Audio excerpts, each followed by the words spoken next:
오늘도 예배 오신 여러분들을 환영합니다. 같이 기도하고 오늘 새벽 예배 시작합니다. 하나님 감사합니다.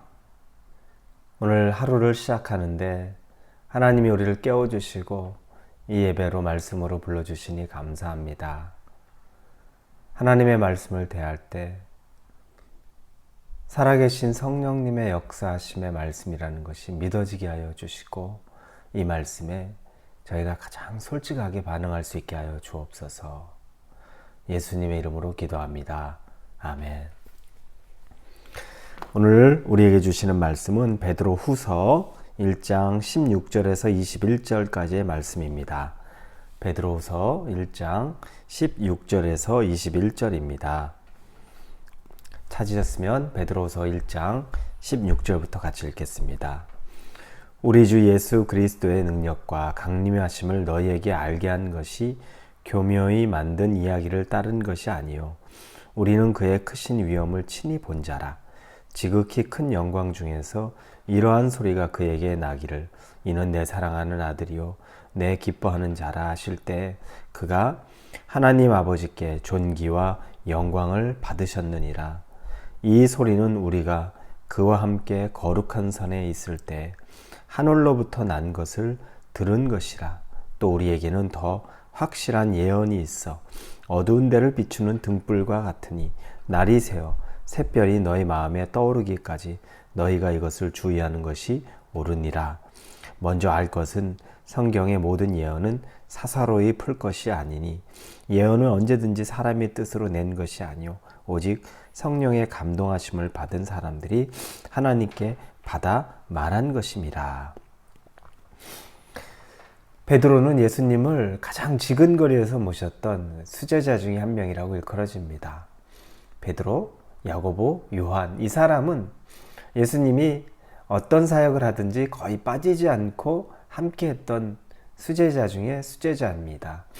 이 베드로는 그러니 예수님을 옆에서 지켜보고 경험하고 대화하고 느끼면서 예수님이 어떤 분이라는 것은 누구보다도 확실한 증거가 있는 사람이 바로 베드로일 것입니다.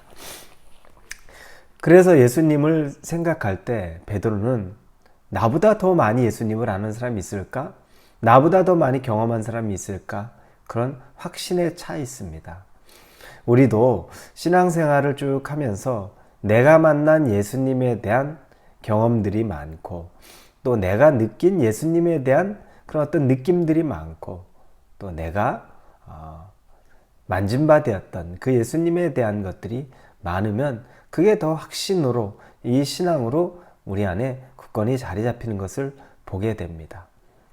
그런데 우리가 종종 이런 경험이나 또 느낌이나 이런 감정에 의지하는 신앙생활을 할 때 그게 문제가 된다기보다는 이것만 전부라고 생각하면서 그런 오류에 빠질 때가 있습니다. 그런 경우의 특징은 첫째로는 말씀에 대해서 그렇게 중요하게 여기지 않습니다. 말씀에 불균형이 있는 경우들을 종종 봅니다. 기도하거나 내가 경험하거나 느낌에 대해서는 굉장히 예민하게 반응을 합니다. 그런데 그걸 말씀으로 더 적용하거나 또 말씀으로 확답을 얻는 일들에는 굉장히 소홀합니다. 그래서 기도하면서 받았던 내 하나님의 터치하심 그런 것들에는 절대적인 비중을 두나 그러나 말씀이 내게 또 말씀하고 있는 상황에 대해서는 그렇게 큰 비중을 두지 않습니다. 베드로랑 우리가 비교할 수 있겠습니까? 베드로가 예수님을 경험했던 경험과 내가 예수님을 경험하는 것과 사실 비교할 수 있겠습니까? 비교 자체가 안 됩니다. 베드로는 예수님을 직접 만졌고 보았고 대화했고 경험하고 같이 잠도 잤던 사람입니다. 그 베드로와 우리의 경험 아무리 내가 비교하려고 해도 비교 자체가 안 됩니다. 그런데 오늘 본문의 말씀 중에서 참 인상 깊게 우리가 봐야 되는 말씀이 있습니다. 19절에 보니 또 우리에게는 더 확실한 예언이 있어 이 어두운 데를 비추는 등불과 같으니 날이 새어 샛별이 너희 마음에 떠오르기까지 너희가 이것을 주의하는 것이 옳으니라 이렇게 돼 있습니다. 앞부분의 16절에 보니까 우리 주 예수 그리스도의 능력과 강림하심을 너에게 알게 한 것이 교묘히 만든 이야기를 따른 것이 아니요 우리는 그의 크신 위엄을 친히 본 자라.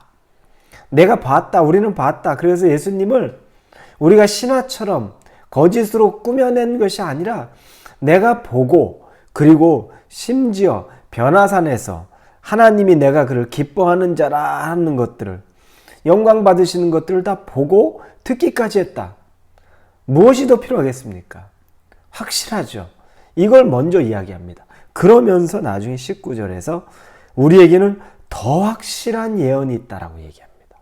이건 구약의 예언, 성경 말씀, 오실 메시아에 대한 모든 증거들에 대한 것들을 더 확실한 예언이라고 말합니다. 내가 눈에 본 거, 만진 것보다도 더 확실하다. 왜냐하면 지금 있는 사람들에게 이 뒤에 2장부터 보면 거짓 선지자들, 거짓 이단들, 이 사람들이 이 교회 가운데 이 주변에 판을 치고 있는 겁니다. 그래 자꾸 미혹되고 있는 것들에 대해서 가장 중요하게 그 미혹에서 벗어날 수 있는 건 내 느낌도 아니요. 내가 경험한 그 얇은, 그 짧은 경험도 아니요.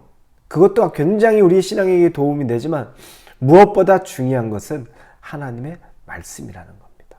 말씀은 변함이 없고 이 말씀은 사사롭게 사람의 감정이 개입될 수 있는 것도 아니고 성령의 감동으로 쓰여져 있는 것이기 때문에 정말 우리 가운데 지금 모든 것들을 구별할 수 있고 또 무엇이 잘못되어 있고 무엇이 옳은지에 대해서 알 수 있는 큰 길잡이가 된다는 것을 오늘 본문에서 이야기하는 겁니다. 그래서 19절에 20절, 21절에 이 예언의 말씀이 살아계신 성령님의 역사라는 것을 강력하게 주장하는 겁니다. 그러니까 우리는 성경을 대하면서 내 감정으로, 내 신앙생활은 내 감정으로, 내 느낌으로, 내가 경험한 그 짧은 경험으로만 예수님에 대해서 다 알고 있다고 생각하고 느끼고 있다고 생각하고 신앙의 전부라고 여기는데 그걸 경험했던 이 베드로가 그거보다도 더 확실한 건 하나님의 말씀이다라는 것을 우리가 귀 기울여 들을 수 있어야 합니다. 누구보다도 더 예수님을 잘 알았던 베드로의 고백이기에 우리가 그 말씀을 곧 들어야 합니다. 그런데 우리는 이 말씀에 대해서 비중을 두지 않죠. 활자에 묶여 있어서 옛날 고대어에 옛날에 쓰여진 것이라 지금은 역사하지 못할 거라고 나한테 아주 살아있는 말씀처럼 느껴지지 않는 것처럼 생각하는데 그렇지 않다는 거죠. 왜냐?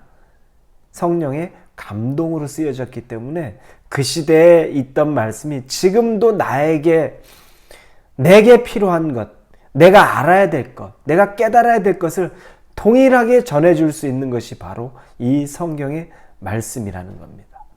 그래서 여러분, 성경을 절대 내 경험이나 내 느낌보다 더 뒤에 두지 마십시오. 이게 반드시 더 앞에 있어야 됩니다. 그리고 말씀에 근거해서 내가 경험한 것, 내가 느낀 것이 옳은지 아닌지를 말씀에 근거해서 판단해야 됩니다. 내 감정은 시시각각 변하고 사람에 대한 것도 관계가 좋지 않은 사람들은 내가 그 사람에 대해서 또 원한을 품기도 하고 나쁜 감정 그러면 누구나 다 그렇게 하는 거지 사람은 그렇지 우리의 마음으로는 우리를 스스로 합리화할 수 있습니다. 근데 성경에서는 단 한 번도 그렇게 합리화한 적이 없습니다. 항상 사랑하고 항상 용서해야 되고 항상 우리가 손해보더라도 좁은 길로 가야 된다는 것을 성경은 끝없이 이야기하고 있습니다. 이 한 주간을 사시고 오늘을 사시면서 우리가 감정과 느낌과 경험에 의존하는 신앙생활이 전부였다면 말씀을 다시 붙잡을 수 있기를 바랍니다. 말씀은 변함이 없습니다. 그 말씀은 확실합니다. 그러나 그 말씀은 활자에 묶여 있어서 2000년 전에 쓰여진 것, 시대를 초월하지 못하고 옛날 그 시대에 있었던 관습처럼 있는 것이 아니라 성령의 감동으로 쓰여졌기 때문에 지금도 이 시대에도 나에게, 우리 시대에게도 여전히 유효한 말씀을 하고 있다는 것을 믿으시기를 바랍니다.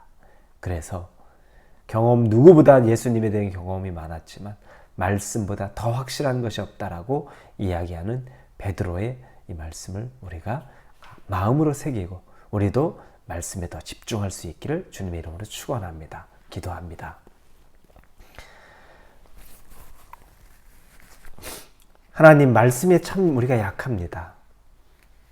내 경험, 내 느낌에는 크게 좌우되어서 그게 신앙의 전부라고 여기는데 사실은 말씀에 먼저 빛을 비춰봐야 합니다. 우리가 그런 지혜를 갖게 하여 주옵소서. 그래서 느낌에 흔들리지 않고 감정에 흔들리지 않고 내 경험이 최선이라고 생각하지 않고 오히려 말씀으로 확증을 받을 수 있는 지혜로운 하나님의 백성 되도록 하여 주옵소서. 예수님의 이름으로 기도합니다. 아멘.